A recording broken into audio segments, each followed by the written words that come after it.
Assalamualaikum warahmatullahi wabarakatuh.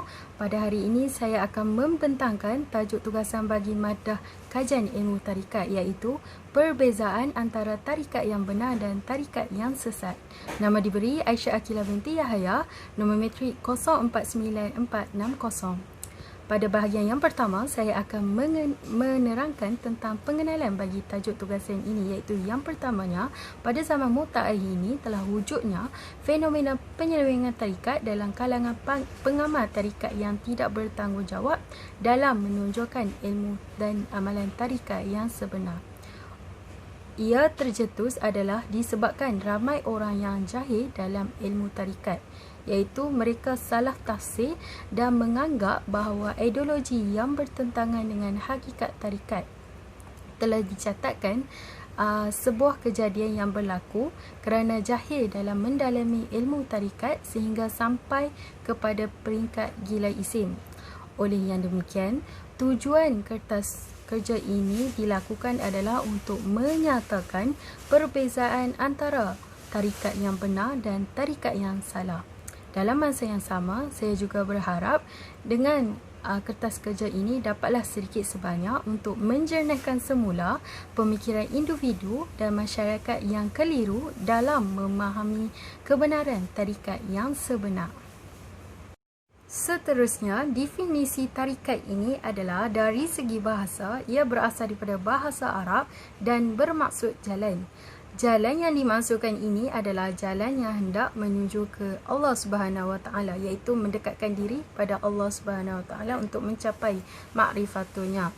Seterusnya, ia juga disebut sebagai tariqah, atau tarikat. Dari segi istilah pula ialah ulama tasawuf mendefinisikan sebagai kaifiat atau cara untuk mengerjakan sesuatu amalan untuk mencapai tujuan. Seterusnya, saya juga akan menerangkan tentang pembahagian tarikat, iaitu tarikat ini terbahagi kepada dua bahagian, iaitu tarikat induk dan tarikat cabang. Tarikat induk ini merupakan aliran tarikat yang diiktiraf oleh ulama tasawuf kerana aliran tasawuf ini dikategorikan sebagai tasawuf yang utama dan muktabar. Contoh tarikat ini adalah seperti tarikat Ghazaliyah yang dinisbahkan kepada Imam Ghazali yang bertapak di Baghdad, Iraq. Yang keduanya, tarikat Qadiriyah yang dinisbahkan kepada Syekh Abdul Qadir Al-Jailani yang berpusat di Baghdad, Iraq. Seterusnya, bagi tarikat cabang pula adalah tarikat ranting kepada tarikat induk. Secara ringkasnya, bagi tarikat ini, ia boleh dikatakan sebagai tarikat yang dinisbahkan kepada nama mursyid pengganti tanpa melakukan sebarang perubahan dasar pada tarikat induk. Sebagai contohnya, bagi tarikat ini adalah seperti tarikat Naqsyabandiyah yang dapat dipecahkan kepada beberapa cabang berdasarkan kepada ajaran guru mursyid yang mujtahid, seperti Syekh Ahmad Al-Faruqi Al-Mujaddidi, iaitu tarikat Naqsyabandiyah Al-Mujaddidiyah. Bagi tarikat yang benar, menurut Syekh Dr. Haji Jahid, tarikat yang sebenar adalah jalan yang dapat memberi petunjuk kepada individu Islam untuk sampai ke darjat ihsan. Seterusnya, menurut Imam Ghazali juga menukilankan dalam kitabnya, iaitu Al-Munqidh min Al-Dahlal, mengenai tarikat yang benar, iaitu menurutnya penyucian sebagai syarat awal dalam hakikat tarikat.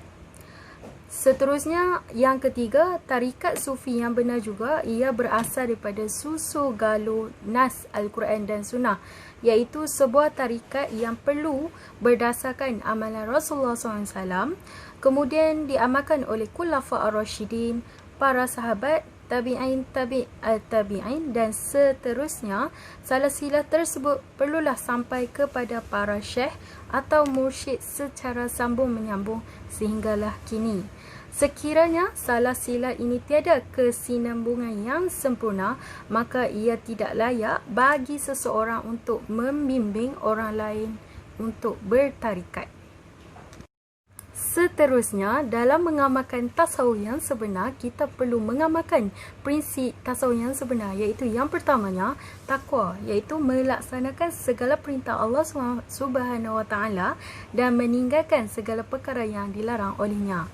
Yang kedua, mursyid dan syekh atau murabi atau guru yang ditaklifkan untuk mengajar, mendidik serta mentarbiah zahir dan batin salih bagi muridnya, perlu mengetahui tentang jalan yang sebenar dalam menuju ke jalan Allah Subhanahu Wa Taala yang sebenarnya.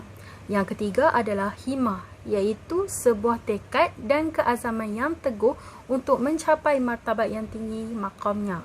Dan seterusnya, kesungguhan dalam mencari ilmu. Prinsip ini perlu ada di dalam diri seseorang yang salih, iaitu individu tersebut perlu mempelajari serta memperkemaskan ilmu asas Islam. Seterusnya, menjaga adab terhadap Allah Subhanahu Wa Taala, mursyid, kawan, diri sendiri serta terhadap orang ramai. Seterusnya, yang dimaksudkan sebagai amalan tarikat yang sesat adalah apabila seseorang individu atau masyarakat mengamalkan amalan tarikat yang bersalahan dengan Al-Quran dan Sunnah, tidak mengikuti ajaran Rasulullah SAW dengan sebetulnya dan berlakunya percanggahan antara syariat dengan hakikat, iaitu mengasingkan antara syariat dan hakikat. Kesesatan ini juga tercetus apabila disebabkan mengamalkan tarikat tanpa mengikuti prinsip ilmu tarikat yang betul dan tidak memahami serta mendalami asas ilmu tasawuf dan tarikat dengan sebenar-benarnya. Seterusnya, saya akan mengulas tentang apa itu polemik yang terdapat dalam penyelewengan tarikat Islam, iaitu yang pertamanya, terdapat dua jenis cabaran yang wujud dalam polemik ini, iaitu yang pertamanya cabaran dalaman dan yang kedua adalah cabaran luaran. Cabaran dalaman ini adalah merupakan tercetus apabila seseorang ini mengaku bahawa dirinya sebagai ahli sufi, tetapi pada realitinya ia masih jahil dalam mendalami hakikat ilmu tasawuf dan tarikat. Cabaran ini juga terjadi disebabkan sesetengah tidak mengamalkan prinsip tarikat yang sebenarnya, iaitu seperti tiada kesungguhan dalam mendalami ilmu Islam, tetapi mereka hanya sibuk untuk memikirkan tentang perkara yang boleh menggelarkan mereka sebagai orang yang memiliki kasyaf atau memiliki karamat. Cabaran luaran pula adalah ia terjadi disebabkan berlakunya tanggapan yang salah serta kekeliruan dalam masyarakat Islam terhadap kebenaran ilmu tasawuf dan tarikat. Seterusnya, ia juga berlaku disebabkan pemikiran sekularisme. Yang dimaksudkan sebagai pengaruh sekularisme ini adalah munculnya segolongan masyarakat yang mengasingkan antara nilai-nilai agama Islam termasuk ilmu tasawuf dan tarikat daripada kehidupan seharian mereka. Oleh itu, nilai kerohanian dalam diri masing-masing tidak ada dan menyebabkan mereka alpa dan hanyut dalam kehidupan duniawi ini. Pada bahagian kesimpulan, perlu diketahui bahawa aspek tarikat sebenarnya sangat sinonim dengan ajaran Islam, khususnya dalam ilmu tasawuf. Kesedaran tentang kebenaran ilmu tarikat ini sangat penting dalam penghayatan nilai Islam dalam diri individu serta masyarakat Islam. Di samping itu, masyarakat Islam perlu mengamalkan sikap berhati-hati serta mendalami dahulu suatu ajaran Islam yang baru dipelajari. Oleh yang demikian, masyarakat Islam boleh membezakan antara tarikat yang benar dan tarikat yang menyeleweng.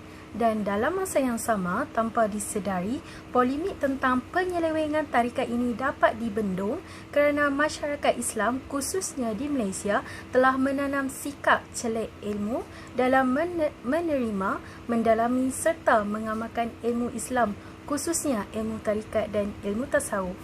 Sekian sahaja daripada saya. Assalamualaikum warahmatullahi wabarakatuh.